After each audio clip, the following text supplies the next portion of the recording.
তৃষা, যে জিনিসটা আমরা দেখেছি, তৃষা কিন্তু মুস্তাকের টাকা পয়সা দেখেই কিন্তু গিয়েছে। ওনার টিচার ছিল কিন্তু টাকা থেকে কিন্তু মুস্তাকের কাছে গিয়েছে। তাহলে ওনারা প্রতিটা মুহূর্তে যে কন্টেন্ট বানাচ্ছে, প্রত্যেকটা মুহূর্তে যে কন্টেন্ট বানাচ্ছে, মানুষকে মেসেজ দিচ্ছে, এটাতে কি শিখবে যারা কি শিখবে? আপনার কাছে আপনাকে তো প্রশ্ন করা যায় উনি কি শিখবে? উনি একটা মেসেজ দিচ্ছে আমাদের কাছ থেকে অনেক কিছু শিখতে পারবে। আপনার কাছ থেকে আপনি কি শিখতে পারবে পাবলিক, সেই বিষয়টা যদি আপনার কাছে কি বলবেন? তৃষা মুস্তাকের সাথে কেন বিয়ে করেছে বা টনি ওনার হাজবেন্ডের সাথে কেন বিয়ে করেছে, এই জিনিসগুলো আমরা বলতে পারবো না। হতে পারে ও ছোট একটা মেয়ে, তৃষা 18 বয়সের 17 বছরের একটা মেয়ে ভালোবাসা কে বোঝে, তাকে যেটা একটা বুড়া মানুষ ফিল করাবে সেটাই ফিল করবে। আমি যখন ছোট 18 ছিলাম আমার বুঝতে এত ছিল না, যদি আমি এইসব রিলেশনে জড়াইনি, বাট হয়তো আমাকে কেউ ওইরকম একটা সিচুয়েশনে ফেলতে পারতো, তখন কি আদৌ আমি বুঝতে পারতাম কিনা আমি জানি না, বাট আমি লাকি যে আমি ওই সিচুয়েশনে নাই।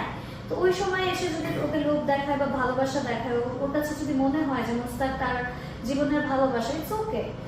আমার মনে হচ্ছে যে সে তো তার সাথে খারাপ কিছু করছে না, সে আরেকটা মানুষকে হার্ম করছে না, সে আরেকটা মানুষকে রেপ করছে না, সে কারোর থেকে চুরি করছে না। তারা দুজনের সাথে সংসার করছে, ভালোবেসে সংসার করছে। একসময় ভালোবাসা থাকবে না, ওদের ভালোবাসা ভেঙেও যেতে পারে। বাট আমার মেইন কথা হলো যে আমি যতক্ষণ না কাউকে ইন্টেনশনালি হার্ম করবো, যতক্ষণ না কাউকে ক্ষতি করবো, ততক্ষণ I don't think anything is not right or wrong. Mushtaq আর তৃষা যদি দুজনাকে নিয়ে হ্যাপি থাকে, আমার কি আসে যায়? আমার তো এখানে কিছু না, ওটা ওদের লাইফ, ওরা চালাচ্ছে। ওদের সাথে আমি, ওদের থেকে আমি কি শিখবো, আমি কি নেবো, সেটা আমার উপর ডিপেন্ড করবে। ও বুড়াকে বিয়ে করেছে, তাই আমি কি বুড়াকে বিয়ে করবো? নো, তো আমি ওই শিক্ষা নিচ্ছি না। এখন যারা ওই শিক্ষা নিতে চায় যে হ্যাঁ মুস্তাককে বিয়ে করেছিল, আমি ওরকম বুড়া দেখে বিয়ে করবো, এটা তাদের। দেখেন সোশ্যাল মিডিয়াটা এমন একটা জায়গা, আপনি এটা দুইভাবে করে ইউজ করতে পারবেন। আপনি পজিটিভলি ইউজ করতে পারবেন, নেগেটিভ আপনার উপর ডিপেন্ড করে আপনি কোনটা। আপনি একটা চুরিও দেখতে পারেন, আপনি একটা বিজনেসও স্টার্ট করতে পারেন, তাই না? এখন অনেকে দেখে চুরি শিখছে সোশ্যাল মিডিয়াতে, অনেকে দেখে ভালো জিনিস শিখছে, বিজনেস কিভাবে রান করবে সেটা শিখছে। আপনি কিভাবে ক্যাপচার করতে চান, গুডটা ক্যাপচার করতে চান না ব্যাড, এটা আপনার উপর ডিপেন্ড করবে, এটা আর কারোর উপরে না। ওরা যেই মেসেজে দেখ, আমি যে মেসেজটা নিতে চাই সেটাই নেব। আমি যে মেসেজটা তৃষা আর মুস্তাকের থেকে নেব, দে আর ভেরি হ্যাপি, ওরা কাউকে কোনো ক্ষতি করছে না। সো আমি এই মেসেজটাই রাখতে চাই। এই যে আপনার প্রশ্ন থেকে আমি বলছি, এখনকার মেয়েরা সুগার ড্যাডি পছন্দ করছে যে উনি তো মারা যাবে, মারা গেলে ওনার সম্পদ থেকে শুরু করে সবকিছু আমি পেয়ে যাবো, অল্পতেই মারা যাবে। এই ভাবনাটা নিয়ে কিন্তু সুগার ড্যাডি কেন সেই জিনিসটা না এই জিনিসটা কিন্তু আপনার অভাব হচ্ছে যে এখন এক ছেলেদের থেকে সুগার ড্যাডি বেছে নিচ্ছে যে উনি মারা যাবে, মারা গেলে সব সম্পত্তি সবকিছু আমরা পেয়ে যাবো।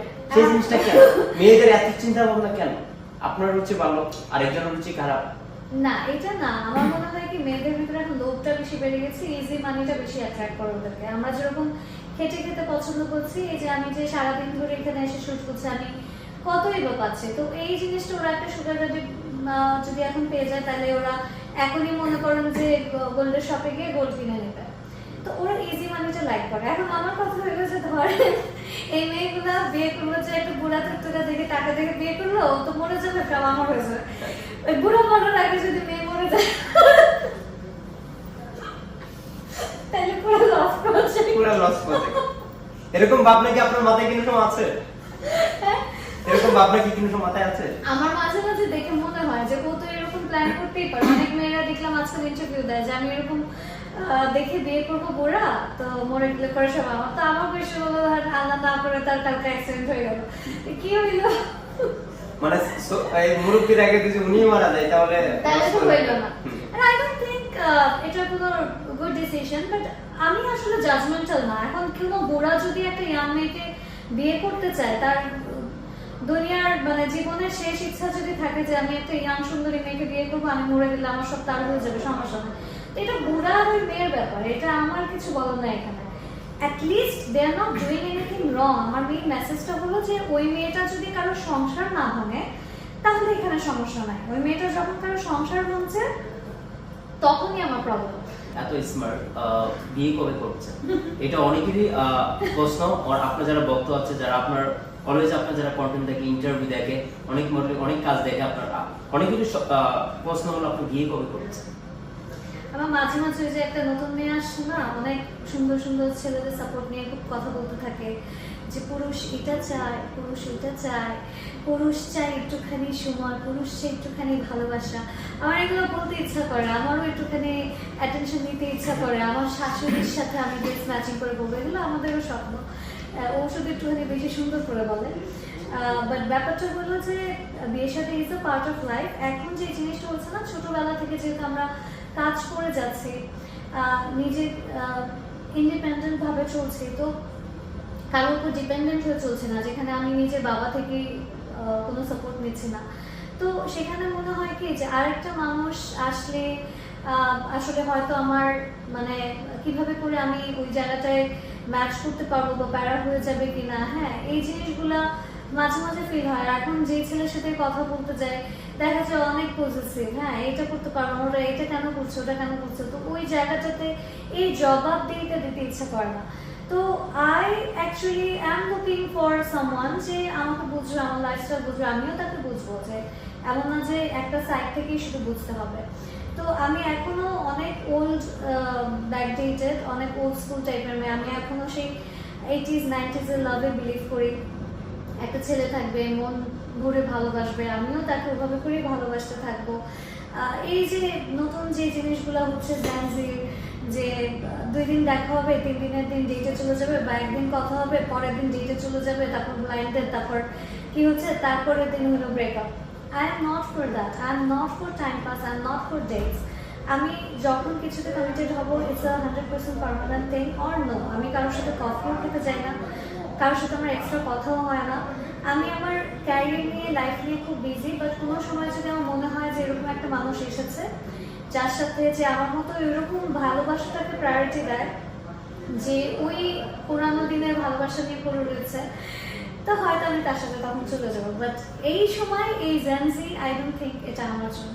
আমরা যতটুকু জানি যে মিডিয়ার আর্টিস্টদের, নায়িকাদের থেকে শুরু করে মডেল শুরু করে উনিদের সংসার টিকে না। সেই জিনিসটা অনেকেই জানে যে 2 মাস 3 মাস 4 মাস 5 মাস এরকম একটা সংসার টিকে। কেন সংসার টিকে না? আপনার কাছে আরেকটা প্রশ্ন করতে চাই, সেই জিনিসটা মিডিয়াতে বিয়ে করবেন নাকি মিডিয়ার বাইরে বিয়ে করবেন, সেটা আপনার কাছে যদি আপনার প্রশ্ন রয়। আমার কোনো আমি এটা মানে যে এটা কোনো আমার উপর ডিসিশনটা না, যে এটা তো আল্লাহর তরফ থেকে আসে, আমার জন্য একজনকে লিখে নিয়ে রেখে দিয়েছেন, তো আজকে আসবে না তো কালকে আসবে না তো আরো পরে আসবে, এতদিন যেহেতু আসেনি।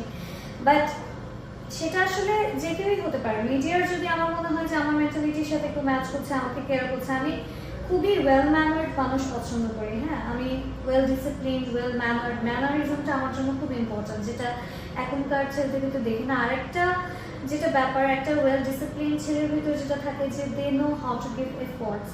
একটা ছেলের একটা মেয়ের প্রতি এফোর্ট দেওয়াটা অনেক ইম্পর্টেন্ট। একটা মেয়ে স্পেশাল ফিল করতে চায়, একটা যে কোনো ছেলে, সেটা মিডিয়ার ভিতরে হোক, বাইরে হোক, দুনিয়ার বাইরে হোক, দেশের বাইরে হোক, একটা মেয়েকে যদি কোনোভাবে স্পেশাল ফিল করতে পারে, যে করাতে পারে যে তুমি আমার লাইফে সব, তোমাকে ছাড়া যত সুন্দরী মহাসুন্দরী আসুক ইট ডাজন্ট ম্যাটার, বাট আমি, আমার চোখে তুমিই বেস্ট, আমার জন্য তুমি সেরা, আমি তোমাকে নিয়েই থাকবো। এতটুকু যদি একটা মেয়েকে কেউ ফিল করাতে পারে, যে সে অনেক ব্যস্ততার ভিতরে একটা টেক্সট করছে, একটা কল দিচ্ছে, তুমি ঠিক আছো, আমি একটুখানি এখানে আছি, আমি ফ্রি হয়ে তোমাকে আবার আমি তোমাকে মিস করছি, ব্যাক করছি, এতটুকু কিন্তু একটা মেয়ের জন্য অনেক কিছু। বাট এইটুকু এফোর্ট এখন ছেলেরা দিতে চায় না। সো এই এফোর্টটা যখন আমি কারোর থেকে দেখতে পাবো, আমি ডেফিনেটলি ওখানে যাবো। অ্যান্ড বেশিরভাগ ডিভোর্স হওয়ার ক্ষেত্রে এটাই যে এখন ফ্লেক্সিবিলিটি অনেক বেড়ে গিয়েছে। আমি শুধু ছেলেদের দোষ দিব না, এখানে মেয়েদেরও অনেক দোষ আছে, যে মেয়েরাও এখন মানে ব্যাপারটা কি, আমাদের বাবা মাদের সময় এত ফ্লেক্সিবিলিটি, এত অ্যাভেলেবিলিটি ছিল না, যে ফেসবুক খুললেই আমরা কথা বলতে পারবো, দেখতে পারবো, কারোর সাথে মিট করতে পারবো, এটা ছিল না।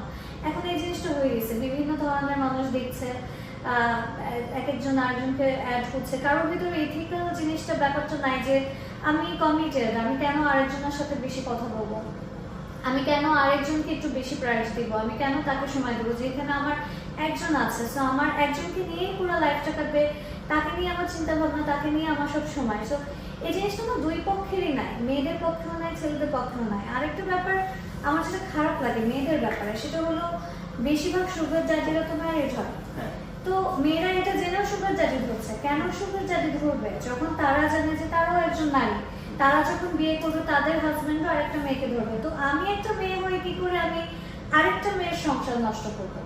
আমার পরিচিত কিছু মেয়েরা আছে যারা এই জিনিসগুলো করছে, ইভেন আমার কাছে বলছে যে আপু আমার তো ওনার সাথে রিলেশন হয়েছিল, উনি আরো কিছু, উনি চাচ্ছে এরকম কোনো ফ্রেন্ড, উনি ম্যারিড বাট উনি খুব লোনলি ফিল করে, তো সে চাচ্ছে একটা friend. I am like no, I am not into married guys, মানে একেবারে নো, আমার জিরো ইন্টারেস্ট আছে ম্যারিড মেনদের প্রতি, not even for friendship, because তার একটা কমিটেড রিলেশনশিপ আছে, আমি তার সাথে ফ্রেন্ড হয়ে থাকলে পরেও তার ওয়াইফের ওটা পছন্দ নাও হতে পারে, সো কার্মা কামস ব্যাক, আমার যখন হাজব্যান্ড হবে আমিও হয়তো ওটা চাবো না যে তার এরকম ক্লোজ কোনো ফ্রেন্ডস থাকবে, তো আজকে আমি যদি তার সাথে ফ্রেন্ডশিপ করি তাহলে আমার সাথে এরকম হতে পারে।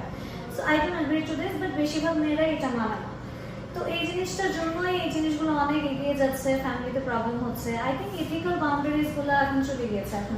এই যে আপনি একটা কথা বলছেন যে আমরা যদি একটু পিছনে যেতে, যে এই যে মুস্তাক